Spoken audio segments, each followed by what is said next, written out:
Hi, chess masters. Coach Sipho here, and today we are going to learn about how to be 100% in control of your chess games. And after learning this method, you will no longer cross your fingers under the table and wonder what will your opponent do when it is their turn to make a move, because you will be 100% in control of the position, and there is no move that the opponent will make which will come as a shock to you. Okay, so without any more delays, let's dive into this method. What do I mean when I say you need to be 100% in control of the position? I mean, you need to know your plans and your threats, and you also need to know your opponent's plans. But then for most players, they only care about their own plans and threats. And they don't really care what are the opponent's plans. If you do that, you are only 50% in control of the position. That means at any point the opponent can make a move and it will surprise you because you did not even think about their plans. Okay, for example, I'm sure most players will relate with the following example. You play a game, you feel like you are winning, you are even material up, you are sure you are going to come up out with a full point out of that game. But then at some point, the opponent makes a move and it comes as a shock to you. You did not expect that move. And all of a sudden, the opponent is winning now. And you say, no, I was winning that game. My opponent was just lucky that he found that move, which ended up costing me a game. I'm sure most players will relate with that. Even myself and most players, almost in fact, every chess player has passed that stage where they are winning and the opponent makes a move and they are suddenly losing. Okay, but you can't remain at this stage forever. There is nothing wrong passing that stage and making those mistakes. It's only wrong if you keep on doing the same mistake again and again. But after watching this video and do what I am going to tell you at the end, how to train yourself to do this so that it becomes a habit, you will no longer do these mistakes. You will be 100% in control of the positions. Okay, now as I always say, when it is your turn, you need to focus on forcing moves first. Looking at this position, you need to focus on forcing moves. It doesn't matter what position. Every time after the opponent's move, you need to quickly glance and or quickly think what is the opponent threatening. But then after that, you need to focus all your attention on your forcing moves. And to those who don't know what are forcing moves are moves that force the opponent to take your move seriously, meaning they cannot just do whatever they want to do after you made a forcing move. There are three types of forcing moves. It is a check. All checks are forcing moves. A captures are forcing moves. Threats. Okay, why do we call these forcing moves? Because when you check your opponent, they cannot do whatever they want. They need to get their king out of check. Okay, hence that is why we call a check a forcing move. Another forcing move is a capture. When you capture the opponent's piece, they are almost always forced to capture back. Otherwise, they will be material down, and in most cases, they will ultimately lose the game. So they cannot just allow you to capture and they don't capture back unless it is a well calculated sacrifice. A threat. When you threaten your opponent's pieces, let's say you attack their queen with a bishop, they need to address that. They cannot just ignore you, otherwise they are going to lose their queen.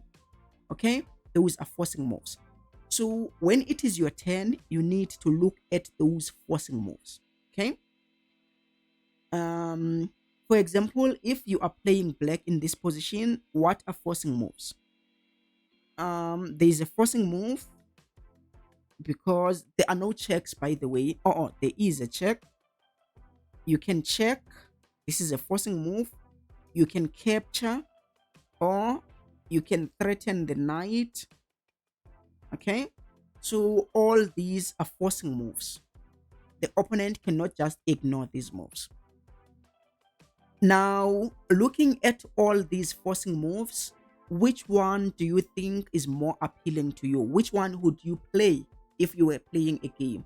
And as I always ask you, chess masters, at this point, please pause the video and think for some few seconds. What would you play if you were playing black? Okay, most players would play queen takes g5, the knight on g5, because this check doesn't really work since you can always capture that bishop. It doesn't make sense to check, but then you can just capture that knight. Okay, but the problem with playing queen takes g5 right away is that you were only focusing on your own threats, on your own plan. After looking at your own forcing moves and deciding which one is better out of all these forcing moves, you don't play the move you chose right away. You need to pause. Put yourself in the opponent's shoes and ask, what are my opponent's forcing moves? What forcing moves would I come with if I was playing the opponent's position? Okay? I know this is a boring task for most players, because they are not really interested in the opponent's moves. They are only focusing on their own threats. That is very dangerous. If you do that, that is why you can make your interesting moves and the opponent will make a move that will shock you because you did not consider their moves. Okay, now what are the opponent's forcing moves? The opponent can capture that pawn. The opponent has a check. The opponent can capture, and it is a check. So now we can already see, if we take that knight, yes, we win a free piece, but the opponent can also take a pawn on g7. It's a fork check. When we move our king, they take our rook. Okay, that is why you don't have to only focus on your own moves, but you also need to consider opponent's moves. Now, with this information, how can you capture that knight but prevent the opponent from forking your king and the rook? Maybe you need to chase away this first. After chasing it away, when it goes back, you can take that knight for free. But then you might, before you play this move, you need to think about the opponent's forcing moves. Okay, I will play there. Will the opponent have some forcing moves? If they take my pawn, it's fine. I will take it. So I don't mind if they take my pawn. That one won't shock me. I am prepared for it. If they take this pawn, I will take that knight. So these knight's moves are not shocking me. Okay? But then what if the opponent makes that move? You need to consider that move because it is threatening a bishop and the bishop is unprotected. And again, guys, most players think that when I say you need to think about the opponent's moves, I mean you should look at every possible move that the opponent can make. You need to think, what if the opponent plays the pawn to h3? What if the opponent plays the pawn to g3, to f3, to a3? No, that is not what I mean. You can ignore opponent's moves that won't do damage to you. You can ignore moves that are not forcing moves. Because if the opponent makes one of those moves, it won't hurt you. So you don't have to consider them. Okay? Only computers think like that.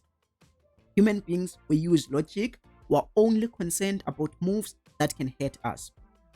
So now we want to play. We already know that taking is not good because they will take that pawn and fork the king and the rook. But now, before we play that move, we need to think again. What forcing move the opponent can do against us, which might hurt us? Okay, we already know that these don't work. We are prepared for them. They won't hurt us. We won't even consider that one because it won't hurt us. You don't even think about it. You only think about moves that will hurt you. What if they play there? Okay, that one you need to take it into consideration because it attacks you. So you play the pawn, they play there. If you take, they take you. But you don't stop there. Do you have another forcing move? Yes. You can go there. Okay? So you will win a piece at the end of the day. So you can end up making that move. You play the pawn, chasing it away.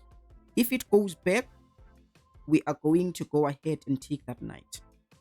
But then in this position, by the way, this was one of the puzzles I was doing with my student. Okay. So the computer played knight to e4. Now, if I take, they are going to take, but I can check and fork their king and the knight. And at the end of the day, I'm going to win a piece. So I can go ahead and take. If they take, now I can check. Whatever they do, I will win the knight. When you think like this, you are being 100% in control of the position.